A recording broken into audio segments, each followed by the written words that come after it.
This story revolves around a serial killer, Zhao Taiwu, and the people entangled in his terrifying web of murders and unresolved past events. When the girl saw the handsome face, she was instantly attracted to him. Seeing the expression on her face, the man smiled with satisfaction.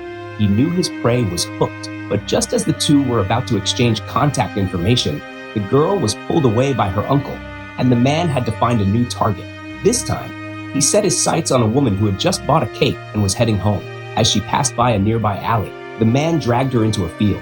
There, he used a scarf to strangle her to death. The next day, when the police arrived, her body had already gone cold. They searched the scene, but found no clues. While the police were still confused, Zhao Taiwu had already killed a second woman. The first victim was identified as He Wu Nian, who was on vacation. When the police chief arrived at the scene, he realized this He Wu Nian was not just a victim, he was a well-known figure. This raised suspicions that He Wu Nian might be the killer of Liang Qiming. 20 years ago, He Wu Nian's father had also been suspected of being a serial killer. One day, a young He Wu Nian saw blood on his father's jacket. Trying to protect him, he burned the jacket. When the police arrived, the evidence had already been destroyed. As a result, his father took the blame and eventually committed suicide in front of two officers. Later, it was discovered that the blood belonged to the actual killer, but it was too late to clear his name.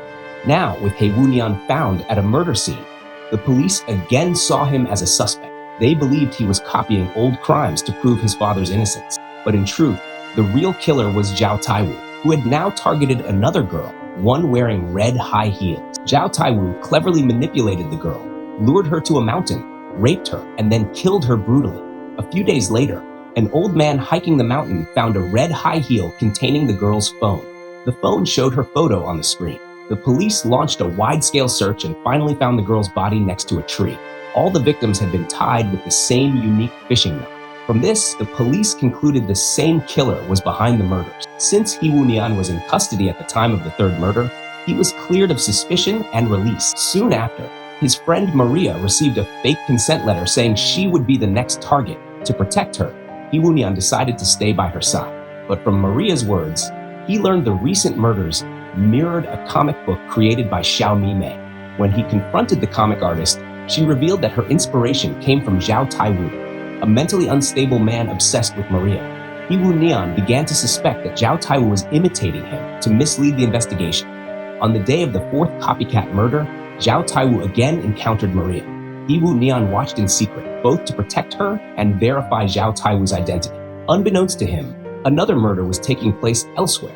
Zhao Taiwu had blackmailed a man into killing his son's teacher. If the man didn't comply, Zhao Taiwu would kill his son.